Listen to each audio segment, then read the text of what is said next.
नमो नमः। प्रियच्छात्राः सुप्रभातम्। अद्य वयम् अनारिकायाः जिज्ञासा इति पाठस्य द्वितीयभागस्य अभ्यासं करिष्यामः। तो 4 प्रश्नों के उत्तर हमने दे दिए थे। पहला प्रश्न था उच्चारण, दूसरा था प्रश्नों के उत्तर, तीसरा था प्रश्न निर्माण और चौथा था उदाहरणानुसारम ऋकारांत शब्दावली के हमने रूप बनाए थे। ठीक है, अब हम चलेंगे प्रश्न नंबर 5 पे। तो प्रश्न नंबर 5 कहता है कि कोष्टकेभ्यः समुचित पदानि चित्वा रिक्त स्थानानि पूरयत। यानी कि कोष्ठक में दिए हुए कुछ शब्द हैं, उनके आधार पर हमें सही शब्द का चयन करना है। तो प्रश्न नंबर 5 का क, तो क्या कहता है प्रश्न नंबर 5 का क?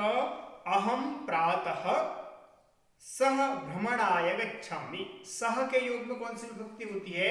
तृतीया विभक्ति होती है। ठीक है, सह और बिना। जैसे हमने कहा मैं मित्र के साथ बाजार जाता हूं, मैं सब्जी के बिना रोटी नहीं खाता हूं। तो जिसके बिना और जिसके साथ की बात करते हैं उसमें हम तृतीया विभक्ति लगाते हैं, यानी कि उस शब्द की तृतीया विभक्ति करते हैं। तो यहाँ 2 शब्द हैं, पितुः है षष्ठी विभक्ति और पित्रा है तृतीया विभक्ति। तो कौन सी लगेगी? पित्रा सही होगा। तो हम लिखेंगे अहम पित्रा सह। ठीक है, पित्रा सह कुत्र गच्छामि? भ्रमणाय गच्छामि। भ्रमणाय गच्छामि, यानी कि मैं पिता के साथ भ्रमण करने के लिए जाता हूं या जाती हूं। ठीक, अगला है बाला आपणात डैश फलानि आनेति। अब जो बाला है वो बाजार से किसी के लिए फल लाती है या किसी के लिए फल लाता है। ठीक है, तो भ्रातुः तो हो जाएगा षष्ठी विभक्ति और पंचमी विभक्ति, यानी कि भ्राता से या भ्राता का के की। तो ये दोनों में से हो नहीं सकता। तो भ्रात्रे यानी कि भाई के लिए, तो लिखेंगे हम तो भाई के लिए लाता है। ठीक है, तो बाला आपणात, ठीक है, भ्रात्रे हो जाएगा यहाँ पर, चतुर्थी विभक्ति का प्रयोग होगा। ठीक है, के लिए, जिसके लिए कार्य किया जाए, हेतु कारण जो है रीजन, वहां पर चतुर्थी विभक्ति होती है। भ्रात्रे किम आनेति? फलानि आनेति। फलानि आनयति। तो ये हो गया आपका प्रश्न नंबर ख। अब चलते हैं गौ पे। कहता क्या है कि कर्मकराः सेतोः निर्माणस्य भवन्ति। किम भवन्ति? कर्तारम यानी कर्ता को, कर्तारः यानी कि कर्ता। ठीक है, तो कर्म कर ही क्या होते हैं? सेतु के निर्माण के मूलभूत तत्व होते हैं। ठीक है, वही होते हैं जो सेतु का निर्माण करते हैं, करने वाले। कर्तारः मतलब करने वाले। तो लिखेंगे कर्मकराः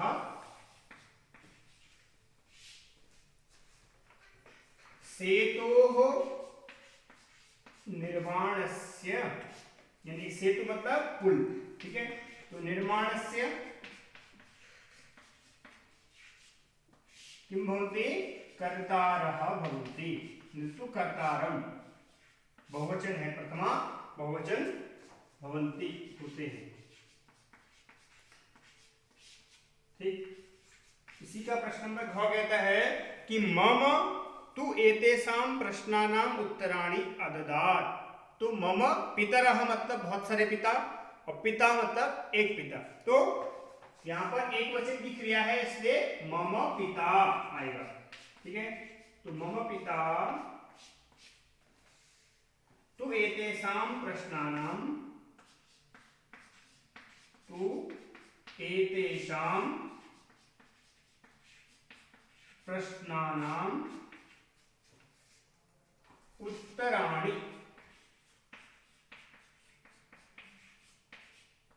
उत्तराणि अददात्, यानी कि मेरे पिता ने इन प्रश्नों के उत्तर दिए।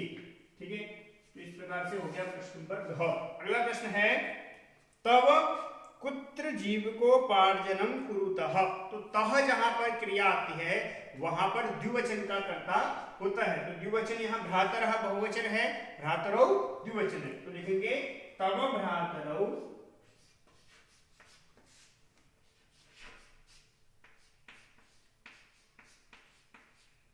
तव भ्रातरौ कुत्र यानी कि कहां, जीविकोपार्जनम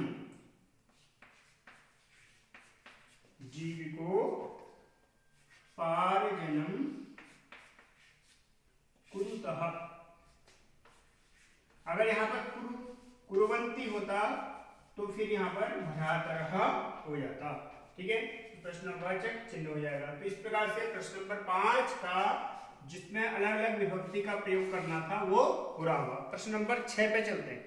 चित्रम दृष्ट्वा मंजुषातः पदानि च चित्वा वाक्यानि रचयत। ठीक, तो प्रश्न नंबर 6। ठीक, आपको एक बस दिखाई दे रही है, इसमें एक ड्राइवर है, कुछ बच्चे उसमें चढ़ रहे हैं और बारिश हो रही है।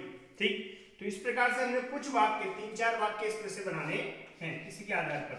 तो सबसे पहला वाक्य क्या बनेगा, वर्षायां बालाः बसयानम आरोहन्ति। ठीक है, तो वर्षायाम मतलब वर्षा के समय। ठीक है, उसके बाद छात्राः या बालाः, ठीक है, ऑब्लिक बालाः बसयानम आरोहन्ति यानी कि आरोहण करते हैं, उसमें चढ़ते हैं। पहला वाक्य बना लिया हमने इसका। अब दूसरा वाक्य बनाते हैं और क्या कर रहे हैं, ते छत्रम धारयन्ति, और वे सभी बालक जो हैं वो क्या कर रहे हैं, छाता ढके हुए हैं। छत्रम धारयन्ति। ठीक है, ये तो हो गया जितने हमारे पास ऑप्शन थे उसके हिसाब से। और अगर बिना ऑप्शन के कुछ बनाए तो चित्र को देख करके, तो चालकः बसयानम चालयति, तो एक चालक है जो बसयान को चला रहा है, बसयानम चालयति। ठीक है, तो इस प्रकार से प्रश्न 3 हो गया इसी का। इसमें एक और वाक्य बन सकता है चित्र को देख करके,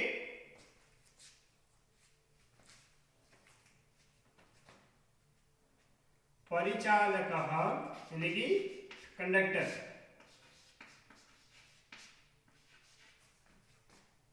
बालकान या बालान बसयाने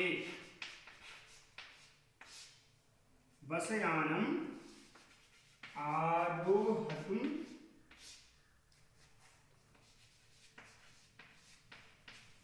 निर्दिशति।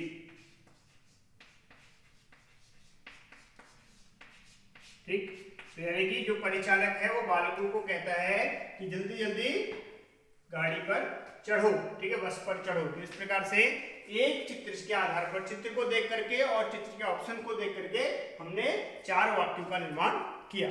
ठीक, अब हम चलते हैं प्रश्न नंबर 7 की ओर। तो प्रश्न नंबर 7 क्या कहता है, तो प्रश्न नंबर 7,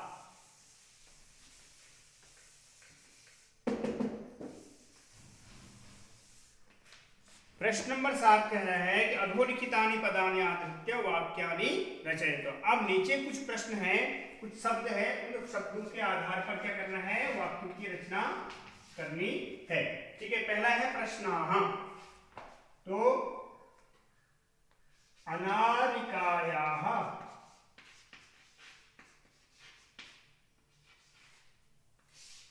प्रश्नाः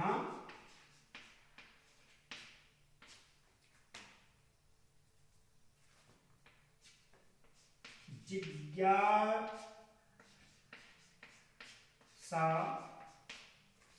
संबंधिनः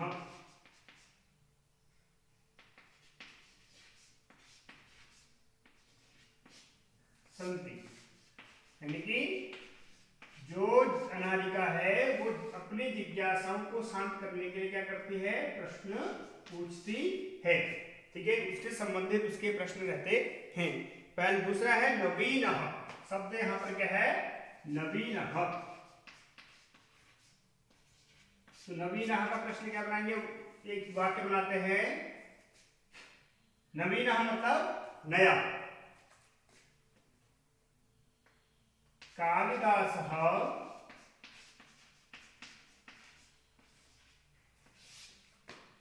नवीनं ग्रंथं रचयति। नवीनम मतलब नया। ठीक है, कालिदास एक नया ग्रंथ रचते हैं। अगला प्रश्न है प्रातः, सुबह। तो अहम प्रातः 5 वादने उत्तिष्ठामि। ठीक है, तो हो जाएगा मैं सुबह 5 बजे उठता हूं। तो प्रातः शब्द का हो गया आपका वाक्य। अगला वाक्य है आगच्छति, क्रियापद है आगच्छति, आता है। आगच्छति मतलब आता है। ठीक, तो माणिकः प्रतिदिनं समयेन, समय पर विद्यालयम्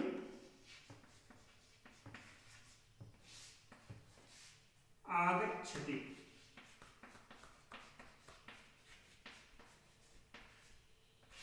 आपका आगच्छति शब्द का वाक्य। प्रसन्नः, अगला शब्द है प्रसन्नः। तो प्रसन्नः हम इधर बना लेते हैं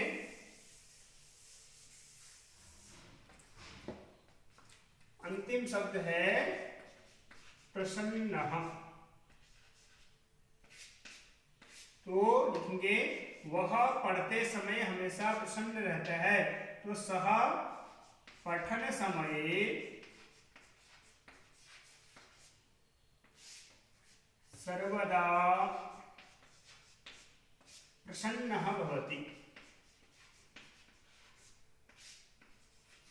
ठीक है, तो वह पढ़ते समय हमेशा प्रसन्न मुद्रा में रहता है। तो इस प्रकार से आपका चैप्टर नंबर 13 अनारिकायाः जिज्ञासा का सेकंड पार्ट पूरा होता है। और अब हम अगला पार्ट जो है वो लालन गीतम, अंतिम जो पार्ट है वो हम कल से प्रारंभ करेंगे। ठीक है, इसके बाद फिर व्याकरणांश पढ़ने का प्रयास करेंगे। तो आज के लिए इतना ही, कल पुनः मिलते हैं। नमो नमः।